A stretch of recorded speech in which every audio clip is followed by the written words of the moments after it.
Hi అండి, welcome to my channel Sravani spicy kitchen. నేను మీ శ్రావణి.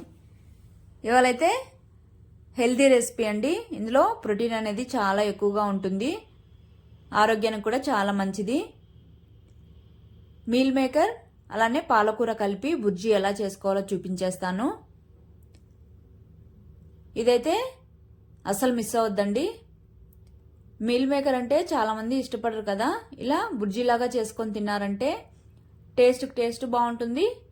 అలానే ఇందులో ప్రోటీన్ అనేది ఎక్కువగా ఉండడం వల్ల మనకి కూడా ఆరోగ్యానికి చాలా మంచిది. పిల్లలకు కూడా ఇలా చేసి పెట్టారంటే వాళ్ళు కూడా ఇష్టంగా తినేస్తారు. ఇదైతే చపాతీలో కానీ రోటీలో కానీ లేదా రైస్లోకైనా బాగుంటుంది. లేదు అంటే అలానే ఒట్టిదైనా తినేసేయచ్చు, అంత టేస్టీగా ఉంటుంది. లేట్ చేయకుండా అయితే ప్రాసెస్లోకి అయితే వెళ్ళిపోదాం. ముందుగా అయితే పాన్ పెట్టుకొని వాటరు అలానే సాల్ట్ వేసేసుకొని ఇలాగా బాయిల్ అవనివ్వాలి. వాటర్ అనేవి బాయిల్ అయ్యాక మంటనైతే సిమ్లో పెట్టేసుకొని మీల్ మేకర్ అయితే ఒక కప్పు తీసుకున్నానండి.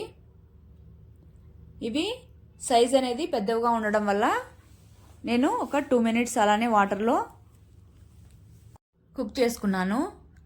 మీడియం సైజ్ తీసుకున్నట్టయితే వాటర్లో వేసి తీసేసుకున్నా సరిపోతుంది.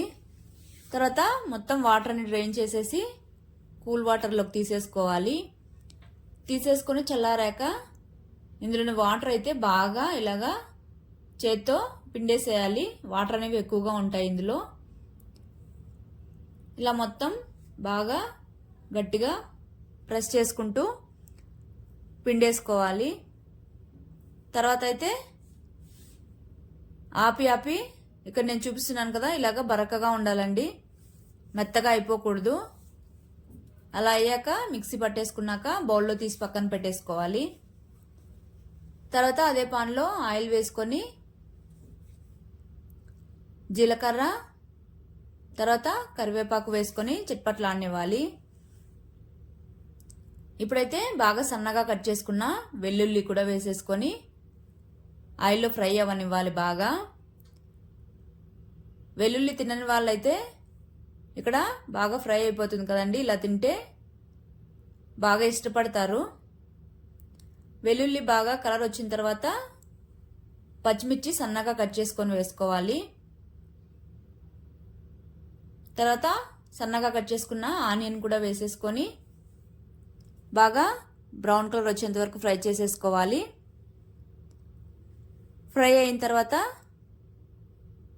మీల్ మేకరు కూడా వేసేసుకొని అందులో చెమ్మంతా వెళ్ళిపోయి పొడిగా అయ్యేంత వరకు మంటను లో ఫ్లేమ్లో పెట్టుకొని ఫ్రై చేసేసుకోవాలి. ఫ్రై అయ్యాక పాలకూర బాగా వాష్ చేసేసుకొని ఇలాగ సన్నగా కట్ చేసుకోవాలి. కట్ చేసేసుకొని వేసుకున్నాక మిక్స్ చేసేసుకోవాలి. మిక్స్ చేసుకున్నాక ఇందులోనే కొద్దిగా సాల్ట్, ఆల్రెడీ మనము సోయా ఉడికించుకున్నప్పుడు వేసుకున్నాం కదా, కాబట్టి చూసుకొని వేసుకోండి. పాలకూర వేసినప్పుడు సాల్ట్ అనేది కొద్దిగా ఎక్కువగానే అనిపిస్తుంది.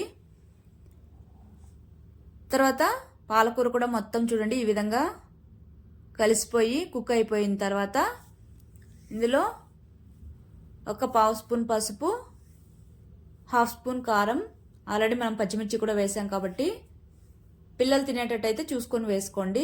ఇది స్పైసీగా ఉంటేనే బాగుంటుంది.